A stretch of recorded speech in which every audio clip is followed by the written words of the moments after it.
So the Detroit Lions traded for Denzel Mims in the wanes of the hours last night. And there's a lot I want to get into this move. It's not going to be a long video, but I do want to touch on this topic because I think he's a guy who can pop. Now, with the New York Jets not releasing him yesterday, we kind of knew a trade was in the works, but there were some other teams interested, so we did not know to what extent that Brad Holmes will go out and make this deal. And I just think about it that when a lot of teams are sitting around, letting things happen, Brad Holmes is still actively hunting and searching guys before training camp has even started. So we know Jameson Williams suspended for the first 6 games. And I want to talk about Denzel Mims before I get into the state of the team. Now, looking at him statistically, he's dealt with some health issues in the 3 years that he's played in the NFL. I look at 2020, 2021, and 2022. And no season has he played more than 11 games. So that's something we got to look at, and hopefully we can clean that up here. Now, looking at him, 42 catches, a little under 700 yards. And I think coming out of college, he was one of the guys that I watched and that I scouted out. And seeing him being a guy, 6'3", 200 pounds, not the biggest guy, but having that size along with the frame, he could also add some weight to it. And he's a guy who's a legit 4'3". He was a burner out of Baylor. And thinking about what he does now, I look at his game. He's not really the contested catch getter, but he does have a catch radius. I think that's something we have to separate first. He's a guy that can get down the field. And when I talked about this move, he's going to have Amon-Ra St. Brown. He's going to have Khalif Raymond. He's going to have Marvin Jones Jr., those types of guys around him. So all he has to do is draw the coverage, and that's going to get us more too high safety looks because we have to respect Mims. Even if he's not the target on a given play, we have to respect the guy of this speed and of this magnitude. So now that lets more of our guys work underneath. And I think the biggest question with Mims was people wonder, 3 years, hasn't been completely healthy, hasn't produced like we thought he would coming out of college because he had a lot of hype.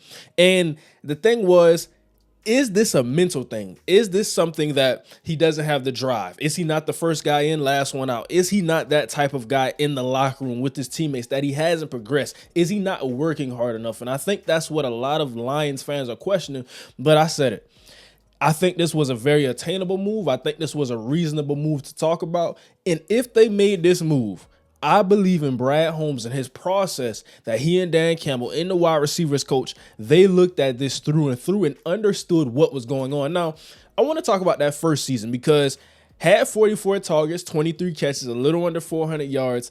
And that was the season where Zach Wilson did not play. Now, I'm not here to throw a party and bash on Zach Wilson because I hope he gets better under the circumstances with Aaron Rodgers. But I want to say he's a guy who has played poorly up to this point, and it hasn't only been Zach Wilson. We know the Mike Whites. We know all of the guys. They have had some quarterback struggles. That's why you trade all that to get an Aaron Rodgers. We understand that. So now, here with Jared Goff, a guy who's solidified on this team, who's comfortable in this scheme.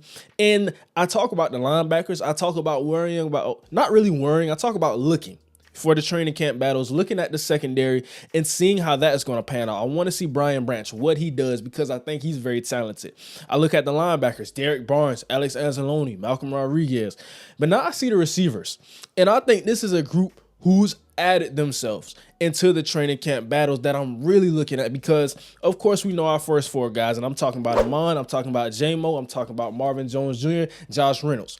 But now we got Khalif Raymond, Mims fighting in there, Tom Kennedy, as I can see, Antoine Green, in the undrafted free agent, and Dylan Drummond, who a lot of people have hype about. So now we have to see, because how many receivers will we truly carry? I think somewhere around 6 to 7.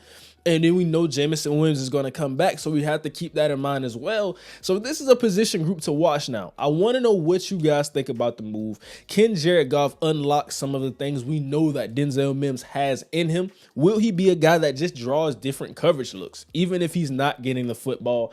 And I think that I love this move. It was a very under the radar move. It didn't take a lot to get them. And they were aggressive in the move because I know my Steelers, some other teams were looking at getting this guy.